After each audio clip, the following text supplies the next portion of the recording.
Mercedes took a compact C-Class, opened the bonnet, and installed a 6.2-litre naturally aspirated V8.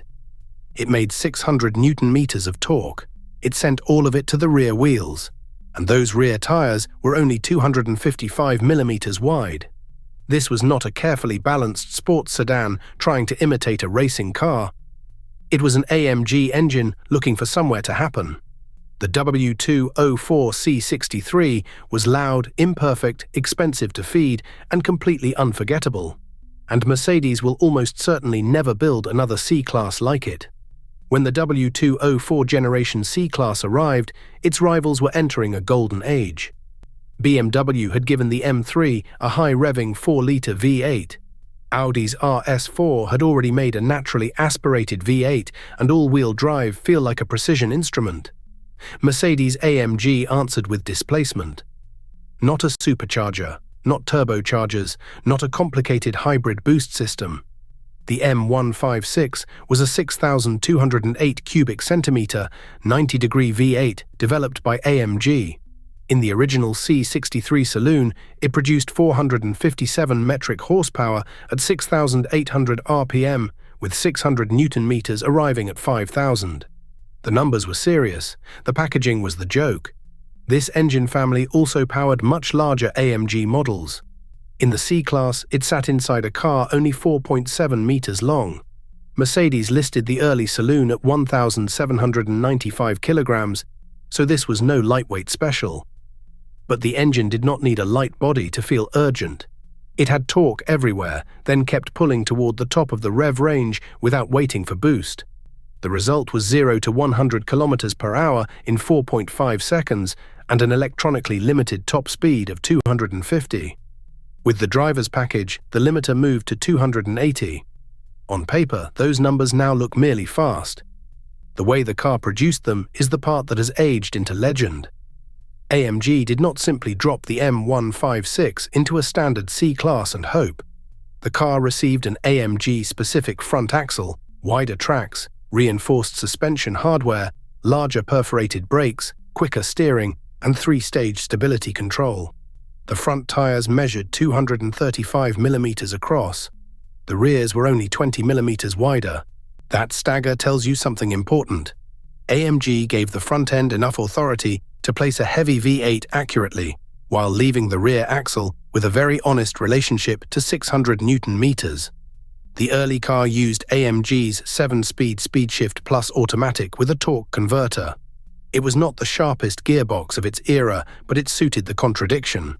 Calm when the car was commuting, dramatic when the engine was allowed to stretch. Then came the facelift. From 2011, the C63 gained AMG's MCT 7-speed transmission. It replaced the torque converter with a wet startup clutch, added faster shift strategies, and sharpened the car without changing its central character. The facelift also cleaned up the design. New lamps, a revised grille, fresh bumpers, an aluminum bonnet with power domes, and a more modern cabin made the car feel less like an experiment. But the essential recipe stayed untouched. Big, naturally aspirated V8, rear-wheel drive, compact body. Modern performance cars are brutally effective. Turbochargers fill the torque curve. All-wheel drive finds grip. Software chooses the perfect launch. The W204 C63 came from a simpler argument. Press the accelerator and the engine responded directly. The car did not need to build boost, preload an electric motor, or decide which axle should receive the torque. The throttle opened, the V8 inhaled, and the rear tires received the answer. That directness made the car feel alive even below illegal speeds. The engine note changed with load and RPM. The long bonnet moved in your field of view. The rear axle was never completely anonymous. This did not make the C63 objectively perfect. Its rival from BMW was lighter and more delicate. The Mercedes could be thirsty, hard on consumables, and less subtle at the limit. But AMG understood that a memorable car does not have to win every category. It has to have a point of view. The W204's point of view was that the engine should dominate the experience. The standard car was only the beginning. The optional Performance Package Plus raised output from 457 to 487 metric horsepower. Mercedes used forged components derived from the SLS AMG, along with upgraded brakes and visual details that quietly signaled the extra hardware. Then the C-Class coupe arrived and gave AMG a cleaner canvas. The regular coupe kept the same 457 horsepower, but its two-door body made the proportions feel more deliberate. In 2012, the C63 AMG Coupe Black Series pushed the idea to its wildest factory form. Power climbed to 517 horsepower and torque to 620 Newton meters. The body grew wider by 28 millimeters on each front side and 42 at each rear. It gained adjustable suspension, a standard rear limited slip differential, larger brakes, and available track and aero packages. It looked less like a C-Class with an engine problem and more like a touring car that had escaped onto public roads. Then came the Edition 507. As the name promised, output reached 507 metric horsepower. The engine borrowed more forged hardware from the SLS.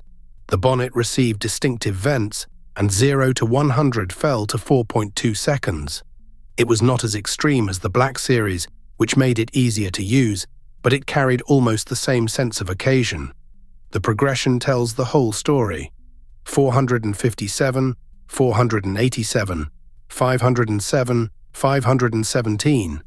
AMG did not solve the C63 by calming it down.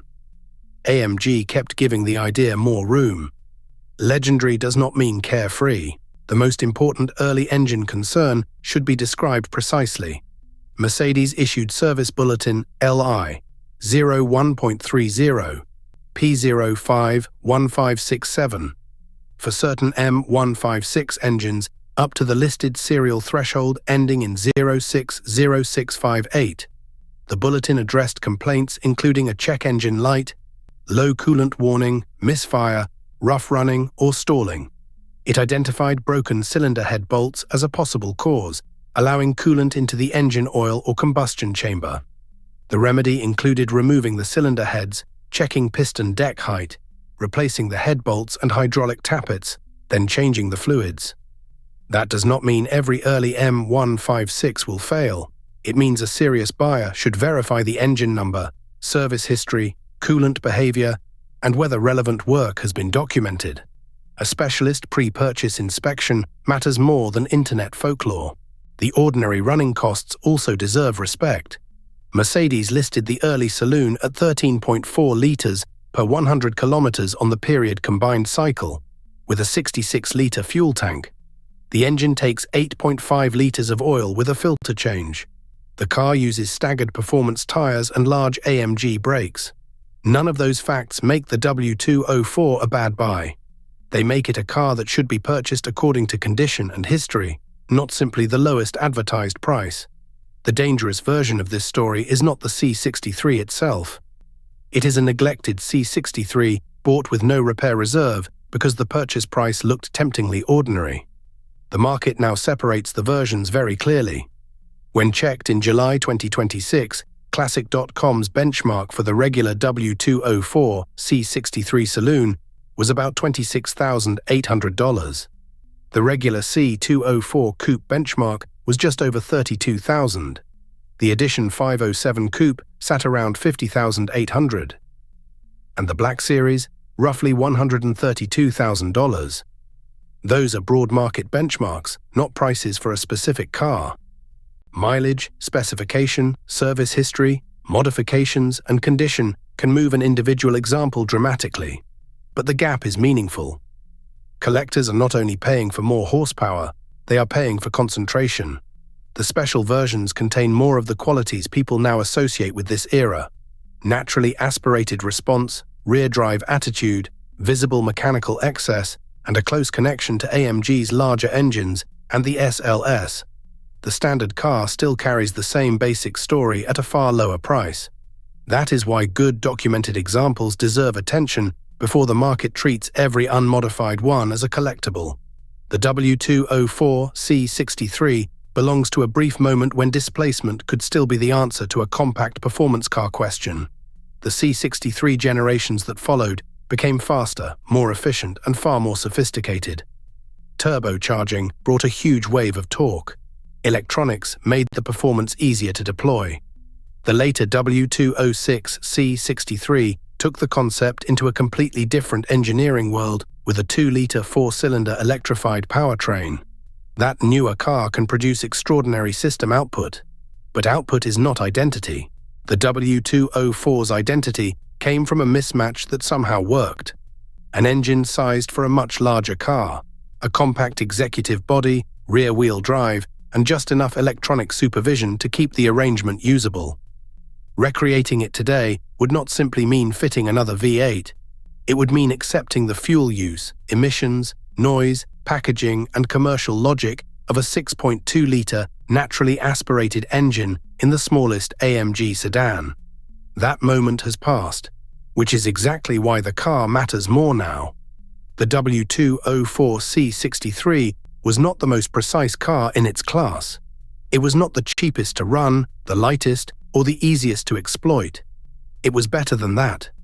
It was unmistakable, 6.2 liters, 600 Newton meters, rear-wheel drive, a compact C-Class body trying to contain an engine with absolutely no interest in being discreet.